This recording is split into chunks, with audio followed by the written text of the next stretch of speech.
There's a few reasons why this could be the best wish event in Genshin Impact, and these are the top 5 things to consider if you want to make an informed decision.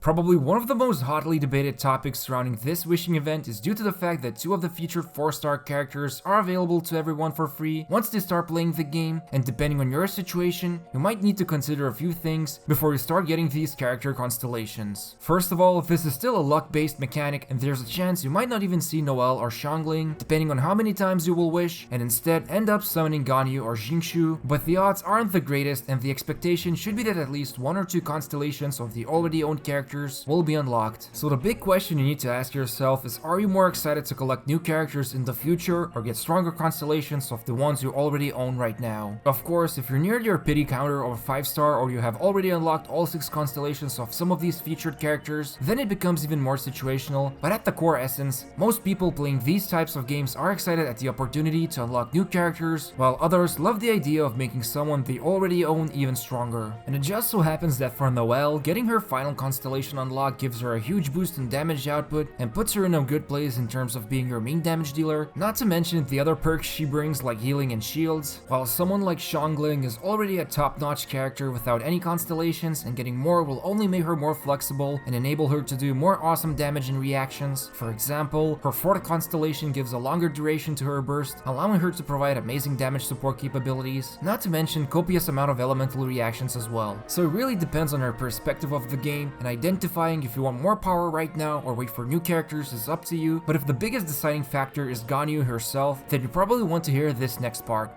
The legendary Coco Goat has finally shown her true potential, and even after just a day of initial testing, it's clear that she's a powerhouse of a unit. And one of the most amazing things about her is that she works insanely well, not just as a support character, but also as a main damage dealer as well. And the icing on the cake is that she's aligned to the cryo element, so she can enable reactions like melt or freeze, which can either deliver insane amount of damage or keep your enemies in place, and those are the 2 most satisfying things you will find when playing video games. But one consideration that's important to look into in terms of gameplay would be the fact that aiming is her central focus when she's acting as your main damage dealer, so if you're specifically fixated on using her for that very purpose, then there could be a slight setback if you're not good enough at aiming shots, or if you have difficulty using aim controls on your smartphone. And there's been quite a few reports coming in from the player base since the game has launched due to how some of the smart devices handle aiming, and for some, simply not using a mouse will be a little harder. But if you want to get more updated news on Ganyu'S and other characters, make sure to follow us on Twitter, link in the description.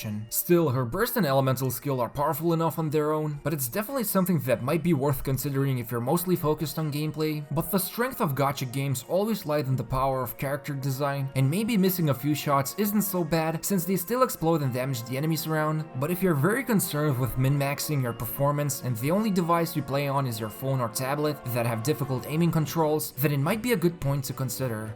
The justice-seeking bookworm has appeared for the 2nd time as a featured character in the wishing event, and Jingshu is definitely someone that could be your top reason to summon this event. And aside from the fact that he works so well with so many characters, he is also someone who can help you with saving up your resin thanks to his passive. Anytime you craft talent materials, there's a 25% chance Jingshu will return a portion of the materials you've used, and even if you can obtain some of these books from events or exploration, once you run out of ways to get them, your visits to domains will become more regular, and saving up potentially hundreds of resin by utilizing this talent can help you grow your characters faster, or you can use the potential resin you saved in growing new ones instead. So if you still haven't obtained at least 1 Jingshu, this could be a strong indicator for you to wish in this event. Time and time again, Genshin Impact keeps reminding us that in order to achieve the best damage, we must utilize the elemental reactions, and aside from Noelle, the 3 of the featured characters can either create melt or vaporize, which are considered to be 2 of the most powerful elemental reactions in the game. This of course only implies if superior damage is the only thing you care about, since other reactions like freeze or swirl can help you out in other ways, either by making your enemies weaker or crowd controlling them. So if you're someone who's interested in building one of these teams that utilize 2 of the most powerful reactions in terms of damage, you might want to wish in this event.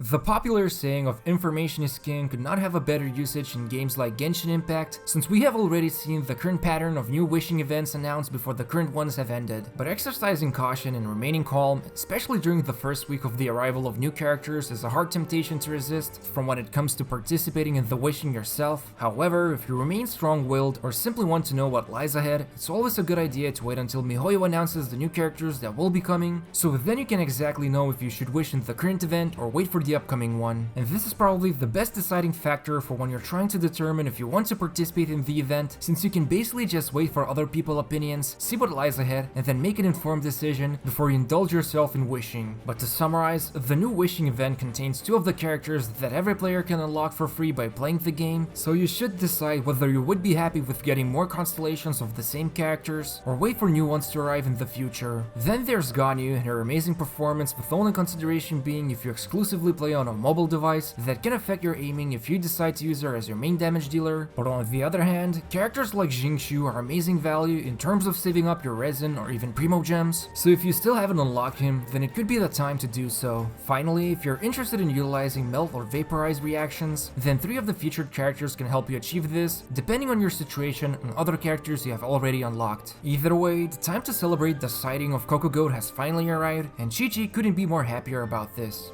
Let us know in the comments which of the 4 characters in this current event is your favorite one and why. Also, don't forget to subscribe and enable the bell notifications on, as well as make sure to gently press the like button. Thank you for watching us.